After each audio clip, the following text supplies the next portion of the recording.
ಹಿರಿಯರ ಕಿರಿಯರ ಜಗತ್ತು ಯೂಟ್ಯೂಬ್ ಚಾನಲ್ಗೆ ನಿರ್ಮಲ ಮನಸ್ಸಿನ ಎಲ್ಲ ವೀಕ್ಷಕರಿಗೆ ಸ್ವಾಗತ ಸುಸ್ವಾಗತ. ताई बोलणार आहे.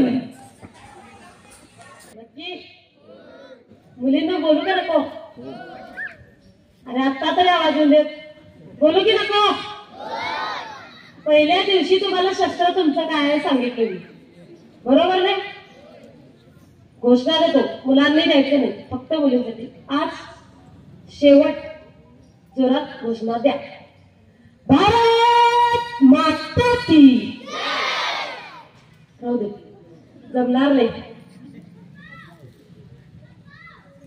मला 3 गोष्टी तुम्हाला सांगायच्या. त्या 3 गोष्टी तुम्ही कायम लक्षात ठेवायच्या सगळ्यांनी. पण त्या अगोदर इथल्या पालकांना पण, मुलींना पण, मुलांना पण, आणि जे कोणी इथं बसले त्या सगळ्यांना, जसं गौरीने सांगितले की शिवाजी महाराजांना जर जिजाऊंनी हिरो म्हणून घरी बसवलं असतं, तुम्हाला पहिला सांगितलं मी की शिवाजी महाराज हे कितवे पुत्र जिजाऊंचे आणि शहाजी महाराजांचे? कितवे? कितवे? हा, 6वे की 5वे? 6वे की 5वे? 5वे. अभ्यास करा. बघा, आपल्या मुलांची आहुती देऊन, म्हणजे पाठींना खंजीर गोपतात माहितीये ना, तसं त्यांच्या मुलांवरती आघात झाला. ते सहन करून त्या आईनं पुन्हा भगवंताकडे काय मागणी केली की या रयतेला जे त्रास होत आहे, जो सगळीकडे नंगानाच चालू आहे, तो थांबवण्यासाठी मला एक तेजस्वी पुत्र देईल. आणि त्या भगवंतानं त्या आईची प्रार्थना स्वीकारली आणि त्यांच्या पोटी शिवछत्रपती जन्माला आले. त्यांना बसवून ठेवले की त्यांनी घरी? नाही बसवून ठेवले. तर काय केले? रयतेच्या रक्षणासाठी त्यांना स्वाधीन केलं. केले ना स्वाधीन? केले ना? मग त्यांचा आदर्श आपण घेतला पाहिजे. मुलींनी जिजाऊंचा आदर्श घेतलाच पाहिजे. येसुबाईंचा आदर्श आपण घेतलाच पाहिजे. ताराबाईंचा आदर्श आपण घेतलाच पाहिजे. मुलींसाठी सगळ्यात मोठी सूचना, आता काय आलंय जवळ, आमचं बेळगावचा सगळ्यात मोठा सण काय जवळ आलाय? शिवजयंती. शिवजयंती ही आपण कशी साजरी करायची म्हणून सांगितलं परवा तुम्हाला. आपलं एकच कर्तव्य बजावा, एकच कर्तव्य बजावा. तुम्हाला शेवटपर्यंत, तुम्ही जोपर्यंत हिंदू राष्ट्र बघत नाही तोपर्यंत तुम्ही पण संपणार नाही. जसं दादांनी सांगितले, जन्म जसा अटळ आहे तसा मरण सुद्धा अटळ आहे. पण जर तुम्ही तुमचं एक कर्तव्य बजावला तर तुम्ही हिंदू राष्ट्र बघणार म्हणजे बघणार. आणि जर ते कर्तव्य नाही बजावला तर तुम्ही मध्येच संपणार आणि तडकडून तडकडून मरणार. तुम्हाला सांगितलं जे परवा काश्मीरमध्ये झालं, जर त्यांना अडवायचं असेल तर सगळ्यात मोठं काय कारण आहे? त्यांचा बहिष्कार. त्यांच्याकडे आपल्या कष्टाचा 1ही रुपया जाता कामा नये. सगळ्यांसाठी आहे. 1ही रुपया त्यांच्याकडे जायचा नाही.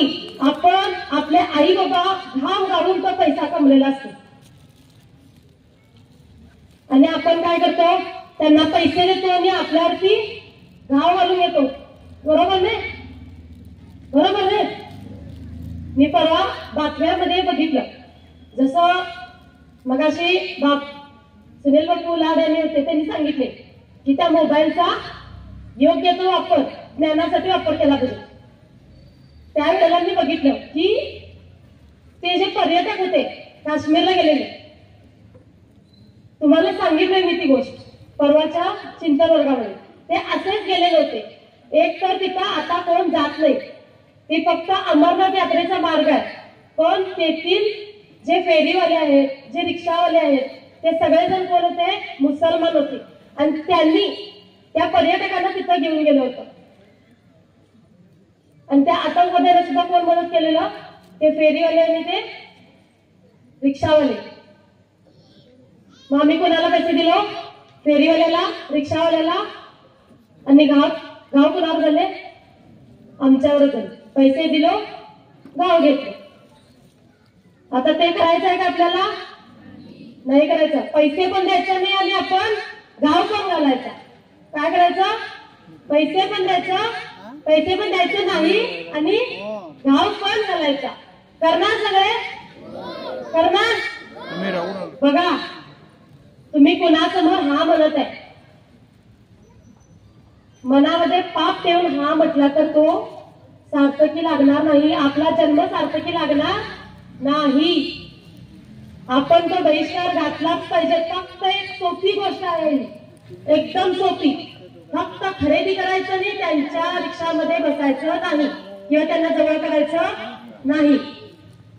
पहिला संदेश. दुसरा संदेश मुलींसाठी. शिवजयंती राहिले, गलबीवरती नाचायचं आवाज येणार. नाचायचं मुलांनी पण नाचायचं नाहीये, पण मुलींसाठी स्पेशल सांगायला. नाचायचं नाही म्हणजे नाही. जे शस्त्र तुम्ही हाती घेतलाय ते शस्त्राचा पण अपमान आहे. मगाशी जे तुम्ही तुमच्या आई वडिलांचं पाद्यपूजन केलंय त्यांचा पण अपमान आहे आणि शिवशंभूंचा पण अपमान आहे आणि भगवंताचा पण अपमान आहे. जर तुम्ही नाचलात तर आपल्याला जितकं काही घेता येईल तितकं त्या शिवजयंतीतून घ्यायचं आहे. चांगलं वाईट नाही, चांगलं आणि वाईट ह्याच्यामध्ये फरक असतो. बघा, दोन प्रकारची माणसं असतात, एक चांगलं करणारा आणि एक वाईट.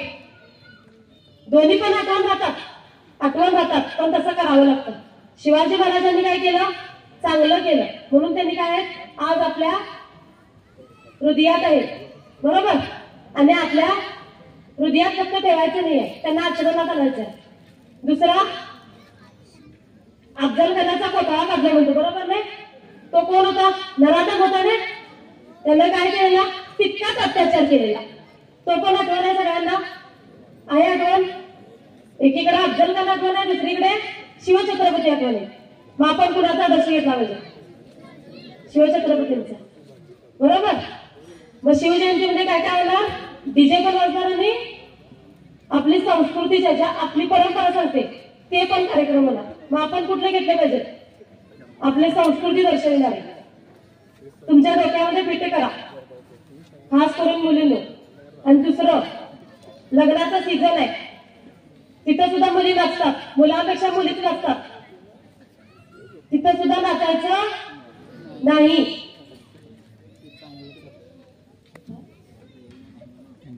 बघा, काहीतरी बांधल्यासारखं वाटायला ना तुम्हाला? बांधल्यासारखं वाटायला ना? वाटायला तुमच्या चेहऱ्यावरती दिसायला. आई वडिलांना सुद्धा आव्हान आहे, जर तुमची मुलगी किंवा मुलगा वाईट मार्गावर जायचं नसेल तर हे जे चाळे आहेत ते पहिला बंद करा आपल्या मुलांचे, तर तुमची मुलं सुधारतील.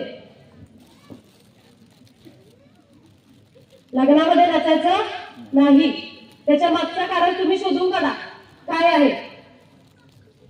भारत माता अशी सुखी नाही होणार किंवा भगवंत असंच तुम्हाला पावणार नाही. त्याच्यासाठी आपण काय केलं पाहिजे? कष्ट घेतले पाहिजे. घेणार? हा. केक कापायचा? बघा, सगळं नाही म्हणाला. काय काय पाळता तुम्ही बघा, विचार करा. आणि ज्या 3 गोष्टी मला सांगायच्या होत्या त्यातली पहिली गोष्ट संगत. काय? संगत. आपण कुणाची संगत करायची हे सगळ्यात महत्वाचं आहे. जर आपण व्यसनी मुलांच्या नदी लागलो तर आपण काय होणार? व्यसनीच होणार,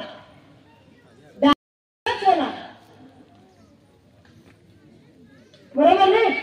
मग आपण कुणाच्या नदी लागायचं? धर्मरक्षक गुरु असतो तो आपल्या शिष्याला योग्य मार्गावर चालवतो, योग्य मार्गावर चालवतो. मग आपण गुरु केला पाहिजे ते आपली आई बाबा कोण आहेत? आपले गुरु आहेत ते. त्यांनी कधी म्हणतात काय तुझा जाऊन नाच म्हणून? आणि त्यामुळे काय होते म्हणतात काय बसल्याने ताण पडत जर म्हणत असतील तर त्यांच्यावरचे कुठे संस्कार कमी असतील. बघा, गुरु जर केला तर तुमचा जन्म सार्थकी लागला. या 3 गोष्टी कायम लक्षात ठेवा. आणि भारतमातेला सुखी करायचं असेल तर त्यांना बहिष्कार घाला. छत्रपती श्री भारत माता की जय. हिंदू धर्म की जय. शिवरायांचा 8वा प्रताप, शिवरायांचा 8वा साक्षेप. भूमंडळी शिवरायांचे कैसे बोलणे, शिवरायांचे कैसे चालणे, शिवरायांची सरकी देणे कैसी असे. सकल सुखांचा केला त्याग, मनोनी साधिले तो योग. राज साधनांची लगबग कैसी केली, अवनी करावे विशेष. तरीच मनवावे पुरुष, या उपरी आता विशेष काय लिहावे. शिवरायांची आठवावे, जीवित गुणवत मानावे. यलोकी परलोकी उरावे कीर्ती रूपे. निश्चयाचा महामेरू, बौद्ध जनासी आधारू. अखंड श्रीचा निर्धारू, श्रीमंत योगी. छत्रपती श्री शिवाजी महाराज की जय. धर्मवीर छत्रपती श्री संभाजी महाराज की जय. भारत माता की जय. हिंदू धर्म की जय.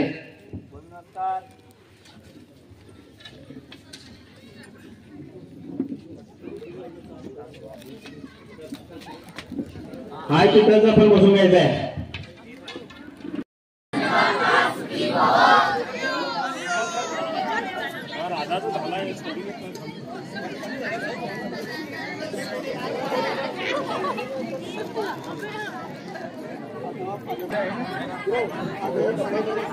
अमोघ विनायक गवळे ताबडतोब ते पोचवायचं आहे.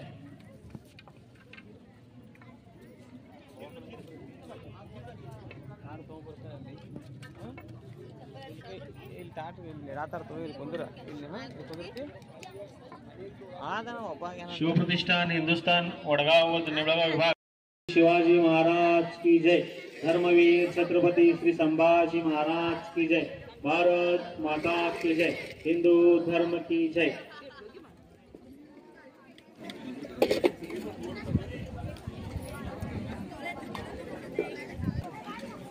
विशेष आभार आपल्याला जे युद्धकला शिकवण्यात गेले 10 दिवस ज्यांनी आपला अनमोल वेळ दिला चक्रपाणी या ना शिवप्रतिष्ठान हिंदुस्थान वडगाव विभाग व जुनगाव विभागाच्या खूप खूप धन्यवाद देतो की त्यांनी आपला वेळेत वेळ काढून आपल्याला या शिजोरी दिली आणि आपल्याला या कार्यासाठी आपली नित्य गार्डन ग्रुप नित्य पूजा. ಧನ್ಯವಾದಗಳು. ಶುಭ ದಿನ ಸರ್ವರಿಗೂ ಒಳಿತಾಗಲಿ. ಎಲ್ಲರೂ ಇಲ್ಲಿ ನೋಡೋಣ. ಸರ್ವೇ ಜನ ಸುಖಿನೋ ಭವಂತು.